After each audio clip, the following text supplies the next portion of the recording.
नमस्ते स्टूडेंट्स। आज हम स्टार्ट करते हैं कैपेसिटेंस। कैपेसिटेंस क्या होता है, इसकी ज़रूरत क्यों पड़ी। हमने अभी तक देखा कि किसी कंडक्टर को, किसी भी ऑब्जेक्ट को जब हम इलेक्ट्रिक चार्ज देते हैं तो उसका पोटेंशियल इंक्रीज होता है।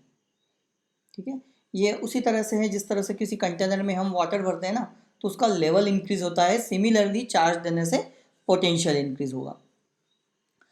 अब जो चार्ज रिक्वायर्ड है वो उस इंक्रीज इन पोटेंशियल के डायरेक्टली प्रोपोर्शनल होगा। Q is directly proportional to V. Means हमको चार्ज डबल कर देंगे तो पोटेंशियल भी डबल हो जाएगा। ठीक है, तो जब इस प्रोपोर्शनल को हम रिमूव करेंगे तो एक कांस्टेंट आएगा सी, है ना। प्रोपोर्शनलिटी का कांस्टेंट आता है तो कांस्टेंट आ जाएगा सी। अब ये सी क्या है, ये है अपना कैपेसिटेंस। ठीक है, प्रोपोर्शनलिटी का कांस्टेंट, एक नई फिजिकल क्वांटिटी यहाँ से इंट्रोड्यूस हुई सी। अब इसकी वैल्यू यहाँ से देखो, इसका फार्मूला बन जाएगा Q अपॉन V। ठीक है, this is capacitance are also called capacity. अब इसका फिजिकल सिग्निफिकेंस देखो, इस ये बताएगा कि वो कंडक्टर या वो ऑब्जेक्ट जिसको हम चार्ज दे रहे हैं वो कितना चार्ज होल्ड करके रख सकता है। उसमें चार्ज को होल्ड करने की कैपेसिटी है ना। कैपेसिटी होती है ना किसी भी चीज़ की, किसी भी चीज़ को सहन करने की, बियर करने की एक एबिलिटी जो होती है। तो यहाँ किसी कंडक्टर या किसी भी ऑब्जेक्ट जिसको हम चार्ज दे रहे हैं वो कितना चार्ज रख सकता है, स्टोर करके होल्ड कर सकता है, that capacity is called this capacitance और कैपेसिटी। इसको हम यूनिट बनाएं इसकी, तो इस फार्मूले से हम इसकी यूनिट बना सकते हैं। चार्ज की यूनिट कूलम और पोटेंशियल की ऐसा यूनिट वोल्ट। तो ऐसा यूनिट बन जाएगी इसकी फेरेड। तो कैपेसिटेंस एक न्यू फिजिकल क्वांटिटी है, इसकी नई यूनिट इंट्रोड्यूस कर रहे हैं यहाँ पर, फेरेड। इसको ध्यान रखना है। ठीक है, तो farad equal to coulomb upon volt. और 1 फेरेड कितना होगा, 1 कूलम अपॉन 1 वोल्ट। तो इससे 1 फेरेड की डेफिनेशन बन जाएगी, किसी भी ऑब्जेक्ट को हम 1 कूलम चार्ज दें और उसका पोटेंशियल 1 वोल्ट इंक्रीज हो जाए तो उसकी कैपेसिटी कितनी होगी, 1 फेरेड। दिस इज 1 फेरेड कैपेसिटी, ऐसा यूनिट ऑफ कैपेसिटेंस। अब ये कितना बड़ा होता है, कोई भी फिजिकल क्वांटिटी की यूनिट होती है ना, तो एक सबसे ज़रूरी चीज़ होती है अपनी फीलिंग। उसको हम महसूस करें कि आखिर ये क्वांटिटी होती कितनी है। ठीक है, जैसे फॉर एग्जांपल लेंथ की ऐसा यूनिट मीटर, हम जानते हैं 1 मीटर कितना होता है ना। कोई भी यूनिट हम समझते हैं 1 किलोग्राम कितना होता है, हम महसूस कर सकते हैं। तो इस तरह से 1 फेरेड कितना होता है, 1 कूलम कितना होता है, 1 एम्पियर कितना होता है, ये एक इमेजिनेशन अपने माइंड में थोड़ा सा होना चाहिए, है। तो हम फेरेड का देखते हैं यहाँ पर कि फेरेड कितना होता है। इसके लिए हम एक स्फीयर की कैपेसिटी का फार्मूला कैलकुलेट करते हैं। एक स्फीयर लिया हमने आर रेडियस का, इसको हम क्यू चार्ज देते हैं जिससे इसका पोटेंशियल इंक्रीज होकर वी हो जाता है। ठीक है, आर रेडियस के स्फीयर को जब हम क्यू चार्ज देंगे तो उसके पोटेंशियल का फार्मूला बन जाएगा 1/4πε0 क्यू अपॉन आर। ठीक है, अब कैपेसिटी फाइंड करना है तो कैपेसिटी का फार्मूला अपना C equal to Q upon V, अभी जस्ट बनाया था हमने। अब यहाँ देखो V की वैल्यू रखना है, ये ऊपर वाली V की वैल्यू इस फार्मूले में हम पुट कर देंगे तो हमको मिल जाएगा Q अपॉन ये पोटेंशियल। ठीक है, अब यहाँ Q से Q अपना कैंसिल हो जाएगा तो C क्या हो जाएगा, ये पूरी नीचे की क्वांटिटी ऊपर चली जाएगी तो ये बन जाएगा 4πε0 इंटू आर। ये एक आर रेडियस के स्फीयर की कैपेसिटी है। कब, जब स्फीयर के आसपास जो मीडियम है वो एयर हो या वैक्यूम हो। ठीक है, अब स्फीयर के आसपास एयर वैक्यूम नहीं हो, कोई दूसरा मीडियम हो, तो उसकी कैपेसिटी का फार्मूला बन जाएगा 4πε0 के, कैपिटल के इंटू आर। ठीक है, जो भी मीडियम होगा उसका डाइलेक्ट्रिक कांस्टेंट हमेशा एप्सिलॉन नॉट के साथ में आ जाता है। कोई सा भी फार्मूला हो, जहाँ भी हम एप्सिलॉन नॉट यूज़ कर रहे हैं वहाँ जो मीडियम होगा उसका डाइलेक्ट्रिक कांस्टेंट उस एप्सिलॉन नॉट के साथ मल्टीप्लाई हो जाएगा। ठीक है, तो के टाइम्स कैपेसिटी उसकी बन जाएगी। अब यहाँ देखो ये कितनी होगी। ठीक है, तो यहाँ से हम आर निकाल लें तो आर इक्वल टू बन जाएगा 1/4πε0 C। ठीक है, अब इफ C इक्वल टू 1 फेरेड, हम क्या चाहते हैं कि 1 फेरेड कैपेसिटी का स्फीयर, उससे हमको अंदाज लग जाएगा कि इतने बड़े स्फीयर की कैपेसिटी 1 फेरेड होगी, है ना। स्फीयर को हम इजीली इमेजिन कर सकते हैं, तो हम स्फीयर लेके चल रहे हैं यहाँ पर। तो 1 फेरेड कैपेसिटी के लिए आर निकालें, C equal to 1 farad put कर दो तो आर क्या बचेगा 1/4πε0। इसकी वैल्यू हमको पता है, कैलकुलेट करने की ज़रूरत नहीं है, 9 इंटू 10⁹ मीटर। अब सोचो ये 9 इंटू 10⁹ मीटर कितना होता है, ये क्वांटिटी कितनी होती है। अर्थ की रेडियस पता है ना, वो होती है 10⁶ मीटर के ऑर्डर की, ठीक है, 6.4 इंटू 10⁶ मीटर। अब 10⁶ मीटर और 10⁹ मीटर, यहाँ देखो इनका रिलेशन, ठीक है, उसकी 3 पावर ज़्यादा है, मतलब ये 1000 टाइम्स ज़्यादा है। 1 फेरेट कैपेसिटी का जो स्फीयर होगा वो कितना बड़ा होगा, अर्थ से भी 1000 टाइम्स बड़ा होगा। मतलब ये 1 फेरेट बहुत बड़ी कैपेसिटी है। इतनी कैपेसिटी का स्फीयर बनाना इम्पॉसिबल, बहुत बहुत बड़ी, सोच भी नहीं सकते हम, इतना बड़ा होता है ये। इसलिए हम जो कैपेसिटी यूज़ करते हैं ना प्रैक्टिकली, उसके लिए हम स्मॉलर यूनिट यूज़ करते हैं। स्मॉलर के लिए इसके साथ प्रीफिक्स लगा लेते हैं हम, मिलीफेरेड, माइक्रोफेरेड, पिकोफेरेड, है ना, नैनोफेरेड, तो इस तरह के हम बना लेते हैं इसकी।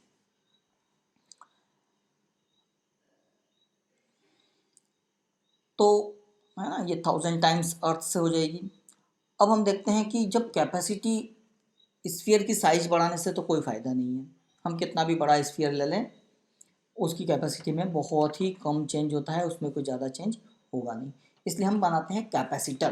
कैपेसिटर एक ऐसी डिवाइस होगी जिसमें हम विदाउट इंक्रीजिंग साइज उसकी कैपेसिटी हम इंक्रीज करेंगे, ठीक है। साइज बढ़ा के तो कोई खास फ़ायदा मिल नहीं रहा है, तो इसमें हम एक तरकीब लगाएंगे, कुछ टेक्निकल रूप से हम कुछ ऐसा करेंगे कि उसकी कैपेसिटी इंक्रीज हो जाए बिना साइज बढ़े।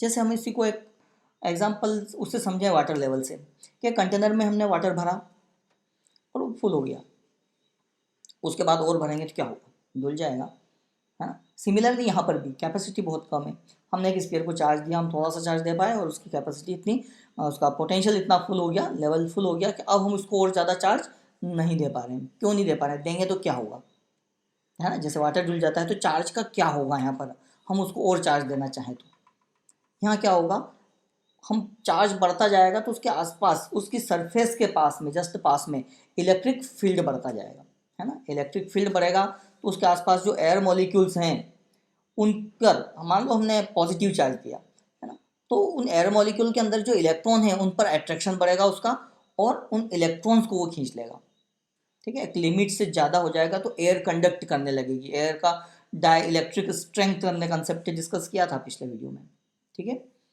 और वो नहीं ध्यान हो तो वो वापस देखना।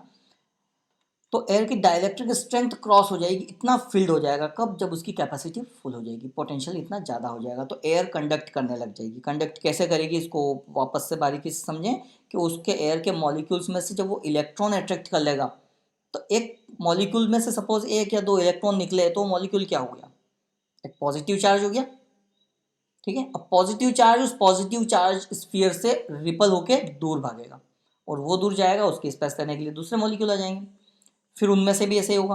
तो अल्टीमेटली क्या हो रहा है, यहाँ पर एक पॉजिटिव आयन दूर जा रहा है, मतलब उसमें से ऐसा लगेगा ना पॉजिटिव चार्ज निकल के जा रहा है ना, निकल के कुछ भी नहीं जा रहा है, पर पॉजिटिव चार्ज जा रहा है, पॉजिटिवली चार्ज आयन उससे दूर जा रहा है, और उसका पॉजिटिव चार्ज कम होता जा रहा है। क्यों, क्योंकि वो इलेक्ट्रॉन लेता जा रहा है ना। पॉजिटिव चार्ज होने का मीनिंग क्या, इलेक्ट्रॉन्स की कमी, और वो कमी पूरी होती जा रही है, वो एयर मोलिक्यूल से इलेक्ट्रॉन लेता जा रहा है और एयर मोलिक्यूल पॉजिटिवली चार्ज होकर दूर जाते जा रहे हैं। इस तरह से चार्ज का लीकेज होना स्टार्ट हो गया, चार्ज उसमें से लीकेज होता जा रहा है, ठीक है। तो कैपेसिटी फुल होने के बाद ऐसा होगा। तो हम क्या करें, एक कंटेनर है जिसमें वाटर भरा, फुल हो गया लेवल, अब हम और भरना चाहते हैं, यही मीनिंग हुआ ना कैपेसिटी बढ़ाने का, कि हम फुल हो गई उसके बाद और भरना चाहते हैं। तो क्या हम ऐसा कर सकते हैं कि उसमें से बिना वाटर को कम किए उसका लेवल कम कर दें, थोड़ा सा लेवल कम हो जाए तो खाली हो जाएगा, और भर सकते हैं। बट किसी कंटेनर के केस में ऐसा होना पॉसिबल नहीं है ना, बिना उसकी हम साइज बढ़ाए उसका लेवल कम नहीं कर सकते, बट यहाँ कर पाएंगे पोटेंशियल को कम। कैसे कर पाएंगे, उसी को हम कैपेसिटर कहते हैं, यही काम हम करेंगे और वो बनेगा अपना कैपेसिटर। अब देखो ऐसा कैसे होगा, इसके लिए हम क्या करेंगे, एक प्लेट ली हमने, है ना, रेक्टेंगुलर हो सकती है, सर्कुलर हो सकती है, स्क्वायर शेप की हो सकती है, उस प्लेट को हमने +Q चार्ज दिया, ये चार्ज उसकी सरफेस पर स्प्रेड हो जाएगा, मेटेलिक प्लेट है। अब हमने इतना चार्ज दे दिया कि उसकी कैपेसिटी फुल हो गई, अब और ज़्यादा चार्ज इसको हम नहीं दे सकते, ठीक है। अब हमको क्या करना है, इसका पोटेंशियल कम करना है, ठीक है। अब इसका पोटेंशियल कम करने के लिए हम इसके पास में एक प्लेट लाते हैं, अनचार्ज प्लेट। ठीक है, एक न्यूट्रल प्लेट, मेटेलिक प्लेट, बिल्कुल इसके सिमिलर प्लेट, इसके पैरेलल प्लेट इसके सामने पास में लाके रख देते हैं, टच नहीं करेंगे। तो यहाँ इंडक्शन होगा, इलेक्ट्रोस्टैटिक इंडक्शन की वजह से उस पॉजिटिव प्लेट के पास वाली जो सरफेस है नेक्स्ट अनचार्ज प्लेट की, उस पर नेगेटिव चार्ज इंड्यूस हो जाएगा क्योंकि इलेक्ट्रॉन इधर अट्रैक्ट होकर आएंगे, और जस्ट अवे वाली जो सरफेस है, बाहर वाली जो सरफेस है, उस पर पॉजिटिव चार्ज आ जाएगा। ये नेगेटिव और पॉजिटिव इक्वल होंगे। ठीक है, मेटल है तो इक्वल चार्ज इस पर आएंगे। अब देखो ये दोनों चार्ज क्या करेंगे, अपना इफेक्ट डालेंगे इस प्लेट पर जिसको हमने प्लस क्यू चार्ज दिया था। नेगेटिव चार्ज क्या करेगा, इसके पोटेंशियल को डिक्रीज करेगा पहली प्लेट की। ठीक है, और इस सेकंड प्लेट का पर जो अपोजिट साइड में, जो उस साइड में पॉजिटिव चार्ज आया, वो इसके पोटेंशियल को इंक्रीज करेगा। मतलब एक चार्ज, दोनों इक्वल है, एक चार्ज इसके पोटेंशियल को इंक्रीज कर रहा है और एक डिक्रीज कर रहा है। किसका इफेक्ट ज़्यादा होगा, जो पास में है। पास में कौन सा चार्ज है, नेगेटिव चार्ज, तो नेगेटिव चार्ज का इफेक्ट ज़्यादा होगा। मतलब अल्टीमेटली फाइनली क्या होगा, इस प्लेट का, फर्स्ट प्लेट का पोटेंशियल थोड़ा सा डिक्रीज हो जाएगा। ठीक है, क्या करने से हुआ, उसके पास में एक अनचार्ज प्लेट रखने से, और कुछ नहीं किया हमने, सिर्फ उसके पास में एक अनचार्ज प्लेट रख दी तो इसका पोटेंशियल थोड़ा सा डिक्रीज हो गया। ठीक है, अब हम और डिक्रीज करना चाहते हैं, मतलब कैपेसिटी इंक्रीज हो गई थोड़ी, तो और कैपेसिटी इंक्रीज करना है तो हम क्या करेंगे, अब इसको ग्राउंड से कनेक्ट कर दो। उसकी अपोजिट सरफेस को हम क्या किया, हमने ग्राउंड से कनेक्ट कर दिया। ये सिंबल है ग्राउंड से कनेक्ट करने का, तो उसको ग्राउंड से कनेक्ट कर दिया। जैसे ही ग्राउंड से कनेक्ट करेंगे, पॉजिटिव चार्ज सारा ग्राउंड में चला जाएगा, नेगेटिव नहीं जा पाएगा क्योंकि नेगेटिव को इस फर्स्ट प्लेट के पॉजिटिव चार्ज ने अट्रैक्ट कर रखा है, तो वो उसको जाने नहीं देगा। अब पॉजिटिव चार्ज यहाँ से ग्राउंड में चला गया, उसका फ़ायदा क्या होगा कि ये पॉजिटिव चार्ज इसके पोटेंशियल को इंक्रीज़ कर रहा था, नेगेटिव जो डिक्रीज़ कर रहा था वो अपना रहा, और जो इंक्रीज़ कर रहा था, जो हमको नहीं चाहिए था, वो हमने हटा दिया। तो अब क्या हो गया, इसका पोटेंशियल और कम हो गया, तो इसकी कैपेसिटी और बढ़ गई। This is principle of capacitor. ठीक है, ये पैरेलल प्लेट कैपेसिटर से हमने समझा। ये कैपेसिटर का प्रिंसिपल है कि अनचार्ज प्लेट को उसके पास में लाए, उसको ग्राउंड से कनेक्ट कर दिया।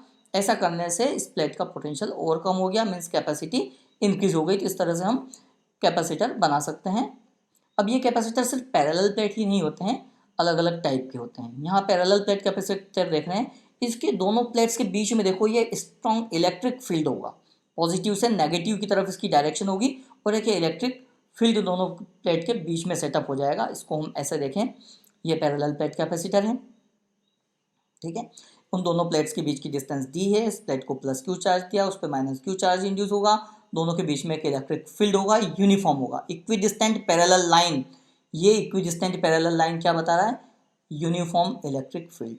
अब देखो ये ऊपर और नीचे की जो दो लाइन इस तरह की हैं वो पैरेलल नहीं है, ये बता रहा है कि यहाँ इलेक्ट्रिक फील्ड यूनिफॉर्म नहीं है, यहाँ डिक्रीज हो जाएगा, यहाँ फील्ड लाइन इस तरह से कर्व्ड हो जाएगी, इसको बोलते हैं फ्रिंजिंग इफेक्ट। तो ये फ्रिंजिंग इफेक्ट होगा कि यहाँ फील्ड लाइन पैरेलल नहीं होगी उसके एजेस पर। ठीक, अब हम पैरेलल प्लेट कैपेसिटर की कैपेसिटी का फार्मूला डिराइव करते हैं, बहुत इंपॉर्टेंट टॉपिक है ये। तो जो दोनों प्लेट्स हमने ली, उन दोनों प्लेट्स का एरिया ए है, सेम है दोनों प्लेट्स, दोनों के बीच की डिस्टेंस डी है। तो फार्मूला अपना कैपेसिटी का, जब भी हम कैपेसिटी फाइंड करना है किसी की, तो फार्मूला क्या यूज़ करेंगे, C equal to Q upon V. ये अपना मेन फार्मूला है, इसको अच्छे से याद रखना है, इसमें कंफ्यूज नहीं होना है कि V अपॉन क्यू या Q अपॉन वी। ठीक है, कभी किसी को कन्फ्यूजन होता हो तो इसको C equal to Q upon V की बजाय क्या याद करेंगे, Q equal to C V, है ना। एक चीज़ अच्छे से दिमाग में बिठा दो, Q equal to C V, किसी का चार्ज क्या होता है, Q capacity into potential, Q equal to C V याद रख लो तो कोई कंफ्यूजन नहीं होगा, automatic C equal to Q upon V हम बना लेंगे, कोई प्रॉब्लम नहीं रह बचेगी। अब देखो Q तो हमारे पास है, प्लस Q एक पर है और माइनस Q दूसरी प्लेट पर चार्ज है। अब V क्या है, ये दोनों प्लेट के बीच का पोटेंशियल डिफरेंस है ना।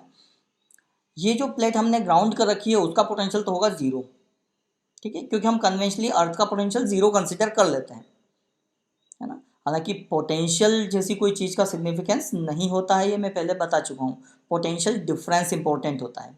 ठीक है, तो यहाँ हम ग्राउंड वाली प्लेट का पोटेंशियल जीरो एज्यूम करें या नहीं करें कोई फ़र्क नहीं पड़ता, क्योंकि यहाँ दोनों प्लेट के बीच का पोटेंशियल डिफरेंस ले रहे हैं हम V। ठीक है, क्योंकि किसी का पोटेंशियल हम कुछ भी एज्यूम कर सकते हैं, इन्फिनिटी का हम जीरो एज्यूम करते हैं, नहीं भी करें, किसी और पॉइंट का जीरो कर लें, चलेगा, है ना, क्योंकि डिफरेंस सिग्निफिकेंस होता है। तो पोटेंशियल डिफरेंस दोनों प्लेट के बीच का v है। तो अब v कैसे फाइंड करेंगे? अब दोनों v equal to E into D, ये कहाँ से आया? एक फार्मूला हमने डिराइव किया था, relation between electric field and potential difference, है ना, E equal to minus D V upon D X. तो वहाँ से D V equal to E D X हो जाएगा, ठीक है। माइनस वो डिक्रीज बता रहा था तो उसको हम छोड़ दें। तो potential difference equal to electric field into small distance D X था। अब यहाँ स्मॉल क्यों नहीं लिया हमने? क्योंकि इलेक्ट्रिक फील्ड यूनिफॉर्म है, दोनों प्लेट के बीच में इलेक्ट्रिक फील्ड यूनिफॉर्म, इसलिए वो स्मॉल डिस्टेंस डी एक्स लेने की जरूरत नहीं है ना। तो potential difference V equal to electric field into distance, ठीक है, rate of change of electric field. तो डी डिस्टेंस में E into D potential difference होगा। अब E फाइंड करना है, दोनों प्लेट्स के बीच में इलेक्ट्रिक फील्ड कितना होगा। E फाइंड करने के लिए हम लेते हैं एक पॉइंट P दोनों के प्लेट के बीच में। इस P पॉइंट पर देखो, इस पॉजिटिव प्लेट की वजह से इलेक्ट्रिक फील्ड कितना होगा, ये येलो लेटर्स में मैंने बता रखा है, E equal to sigma upon 2 epsilon naught, और डायरेक्शन भी इसकी बता रखी है मैंने, जस्ट अवे फ्रॉम इट। एक इनफाइनाइट पॉजिटिव चार्ज शीट के पास में electric field sigma upon 2 epsilon naught होता है, where sigma is charge density, charge upon area, ठीक है, Q अपॉन A। और इस नेगेटिव प्लेट की वजह से भी इतना ही होगा, सिग्मा अपॉन 2 एप्सिलॉन नॉट, क्योंकि चार्ज डेंसिटी दोनों प्लेट पर सेम होगी। बट यहाँ नेगेटिव प्लेट का इलेक्ट्रिक फील्ड जो होगा उसकी डायरेक्शन इसकी तरफ होगी, टुवार्ड्स इट। तो ऐसे करके दोनों की वजह से जो फील्ड था P पॉइंट पर वो सेम डायरेक्शन में हो गया, इसलिए हम दोनों को ऐड कर लेंगे।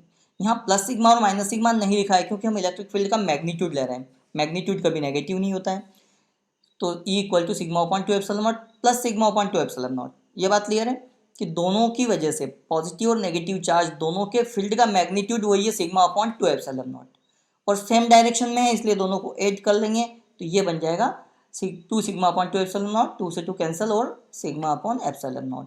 तो दो पैरेलल प्लेट, एक पर चार्ज पॉजिटिव है प्लस सिग्मा है, दूसरे पर माइनस सिग्मा है, तो उनके बीच में इलेक्ट्रिक फील्ड का मैग्नीट्यूड होगा सिग्मा अपॉन एप्सिलॉन नॉट, जिसकी डायरेक्शन पॉजिटिव प्लेट से नेगेटिव प्लेट की तरफ होगी, और ये फील्ड का मैग्नीट्यूड होगा दोनों के बीच में। तो हम डायरेक्ट इसको हम बार बार यूज़ कर लेंगे, इसको ध्यान रखना है, ठीक है। तो यहाँ हम E की वैल्यू रखेंगे सिग्मा अपॉन एप्सिलॉन नॉट। अब ये रख दी हमने, इस V के फॉर्मूले में E के प्लेस पर हमने रख दिया sigma upon epsilon naught into D. अब सिग्मा होता है Q upon A, charge upon area, तो सिग्मा के प्लेस पर रख दिया Q अपॉन A। तो ये फार्मूला बन गया V का। अब इसको हम रख सकते हैं इक्वेशन 1 में, है ना। तो V की जो वैल्यू आई अपनी, इसको हम रख देंगे इक्वेशन 1 में, तो ये मिलेगा। अब यहाँ देखो Q से Q कैंसिल हो जाएगा और उसको एडजस्ट करेंगे तो ये बन जाएगा C equal to A epsilon naught upon D। ये पैरेलल प्लेट कैपेसिटर की कैपेसिटी का फार्मूला है, मोस्ट इंपॉर्टेंट है, इसको अच्छे से याद रखना है। A area of each plate, D distance between the two plates, और epsilon naught is that constant permittivity of air और फ्री स्पेस, है ना। अब दोनों प्लेट के बीच में अभी कोई मीडियम नहीं है ना, एयर है नॉर्मल प्रेशर पर, तो ये फार्मूला अपना हो जाएगा। अब हम दोनों के बीच में कोई मीडियम भर दें, एक इंसुलेटिंग मीडियम भरना पड़ेगा, कंडक्टर भरेंगे तो चार्ज का फ्लो हो जाएगा और कैपेसिटर खत्म हो जाएगा, ठीक है। ये ए प्लेट जो फर्स्ट प्लेट है, इसका पॉजिटिव चार्ज उसके नेगेटिव चार्ज को न्यूट्रल कर देगा, ठीक है, तो डिस्ट्रॉय हो जाएगा, कुछ भी नहीं बचेगा, इसलिए ये इंसुलेटर रहेगा दोनों के बीच में। तो ये डाइलेक्ट्रिक मीडियम, इंसुलेटिंग मीडियम हमने भरा, जिसका डाइलेक्ट्रिक कांस्टेंट के है। तो इस फार्मूले में एप्सिलॉन नॉट के साथ में के आ जाएगा, तो ये फार्मूला बन जाएगा विथ मीडियम, है ना, फुली फील्ड, पूरे में हमने कोई डाइलेक्ट्रिक मीडियम भर दिया तो उसकी कैपेसिटी का फार्मूला बन जाएगा A epsilon naught upon K upon D, है ना, means C M equal to C K, where के इज डाइलेक्ट्रिक कांस्टेंट, सी उस कैपेसिटर का है जिसमें कोई मीडियम नहीं भरा था। तो क्या हुआ, मीडियम भरने से कैपेसिटी के टाइम्स होगी, के इज ऑलवेज ग्रेटर देन 1, ठीक है। 1 एयर का होता है या वैक्यूम का होता है, तो कोई भी मीडियम भरेंगे तो जनरली माइका होता है, ये जो नॉर्मली कैपेसिटर यूज करते हैं उनमें माइका भरा रहता है, जिसका डाइलेक्ट्रिक कांस्टेंट 6 होता है। तो ये फुली फिल्ड था। अब पार्शियली फिल्ड, मान लो पूरे में नहीं भरा हो, डी डिस्टेंस में से टी डिस्टेंस में हमने डाइलेक्ट्रिक मीडियम भर दिया के डाइलेक्ट्रिक कांस्टेंट का, तो उसके लिए हम कैपेसिटी का फॉर्मूला डिराइव करते हैं। तो पोटेंशियल डिफरेंस वही इक्वेशन 1 अपनी कैपेसिटी का फार्मूला है, उसमें पोटेंशियल डिफरेंस का फार्मूला बनाएंगे। तो इलेक्ट्रिक फील्ड इनटू डिस्टेंस, अब देखो यहाँ इलेक्ट्रिक फील्ड मीडियम में अलग होगा और एयर में अलग होगा। जहाँ मीडियम नहीं है, खाली स्पेस है, एयर है, वहाँ फील्ड होगा ई और मीडियम में होगा ई एम। तो ई इंटू डी माइनस टी, देखो डी में से टी डिस्टेंस में तो मीडियम आ गया, तो एयर कितनी डिस्टेंस में बची, डी माइनस टी। ठीक है, तो इलेक्ट्रिक फील्ड ई कितनी डिस्टेंस में है, डी माइनस टी में, तो ई इंटू डी माइनस टी, ये तो पोटेंशियल डिफरेंस हो गया एयर में। और मीडियम में कितना होगा, E M into T, where E M is electric field in that medium. तो दोनों को प्लस कर देंगे तो ये बन जाएगा अपना पोटेंशियल डिफरेंस। अब ई और ई एम, ई अपना सिग्मा अपॉन एप्सिलॉन नॉट और E M sigma upon epsilon naught into K. जब भी मीडियम आता है तो एप्सिलॉन नॉट के साथ में के लगा देंगे बस। अब इन दोनों ई और ई एम की वैल्यू हम इसमें रख देंगे, तो पोटेंशियल का ये फार्मूला बन जाएगा पोटेंशियल डिफरेंस का। ठीक है, अब यहाँ epsilon sigma upon epsilon not हम कॉमन निकाल सकते हैं, तो ये कॉमन निकालने के बाद ब्रैकेट में ये बचेगा। अब जो अपना सिग्मा था इसकी जगह ए अपॉन क्यू अपॉन ए रख देंगे, तो ये आ जाएगा। अब हम वी की वैल्यू इक्वेशन 1 में यहाँ पुट कर सकते हैं। ठीक है, अब ये वैल्यू रखेंगे और क्यू से क्यू कैंसिल करके इसको एडजस्ट कर लेंगे, तो ये बन जाएगा। ठीक है, यहाँ से हम टी कॉमन निकाल सकते हैं, फिर से दोनों स्टेप में से माइनस टी कॉमन निकाला तो टी के प्लस पर तो बचा 1 और इस प्लस का हो जाएगा माइनस, क्योंकि टी कॉमन निकाला है, और 1 अपॉन के। तो ये partially field parallel plate capacitor के कैपेसिटी का फार्मूला है। ठीक है, इसको याद रखना है।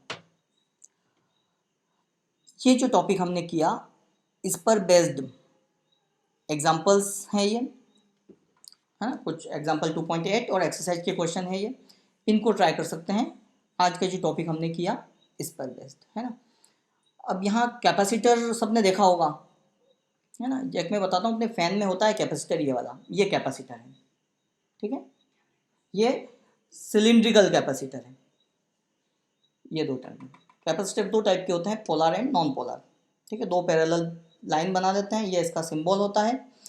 किसी में वो लाइन, एक लाइन थोड़ी सी कर्व्ड होती है, तो वो सिंबल होता है इस बात का कि वो नॉन पोलर है ना। पोलर और नॉन पोलर, ये नॉन पोलर जिसमें दो पैरेलल लाइन होती है वो नॉन पोलर। नॉन पोलर का मतलब उसमें पॉजिटिव नेगेटिव नहीं होता है, उसको हम कैसे भी कनेक्ट कर सकते हैं। और जो पोलर होगा उसमें प्लस माइनस लिखा रहेगा, जैसे इसमें देखो कहीं भी प्लस या माइनस लिखा हुआ नहीं है ना। इसको हम टर्मिनल को किसी भी पॉजिटिव नेगेटिव कहीं भी कनेक्ट कर सकते हैं, बट जिसमें माइनस लगा रहता है वो सिरा, वो एंड उसका माइनस होता है, उसको नेगेटिव से कनेक्ट करना होता है। तो ऐसे कैपेसिटर को हम पोलर कैपेसिटर कहते हैं। अब इसका थोड़ा सा मैं कंस्ट्रक्शन बता दूं क्या होता है। ये छोटे बड़े सब तरह के होते हैं, अलग अलग कैपेसिटी के, है ना। ये कैपेसिटर है, जैसे इस पर लिखा है इसका 2.50 MFD, ठीक है, मिली फेरेड, है ना। इसकी कैपेसिटी कैसी है, मिली फेरेड में है। ठीक, ये मिली फेरेड कैपेसिटी का कैपेसिटर है। ठीक है, अब MFD लिखते हैं जनरली ये, क्योंकि ये कन्वेंशन शायद इन लोगों को नहीं पता है। मिली के लिए स्मॉल m आता है, कैपिटल M मेगा के लिए आता है ना, तो ये गलत लिख देते हैं बहुत सी बार। और फेरेड के लिए FD लिख दिया उसने, जबकि फेरेड के लिए हम F सिंबल यूज़ करते हैं। ठीक है, तो कैपेसिटर सबने देखे होंगे, और भी अब गूगल में सर्च कर सकते हैं, कैपेसिटर लिखेंगे, अलग अलग शेप के बहुत सारे कैपेसिटर्स की इमेज आप लोगों को दिख जाएगी। ठीक है, तो आज के लिए इतना ही टॉपिक, बाय।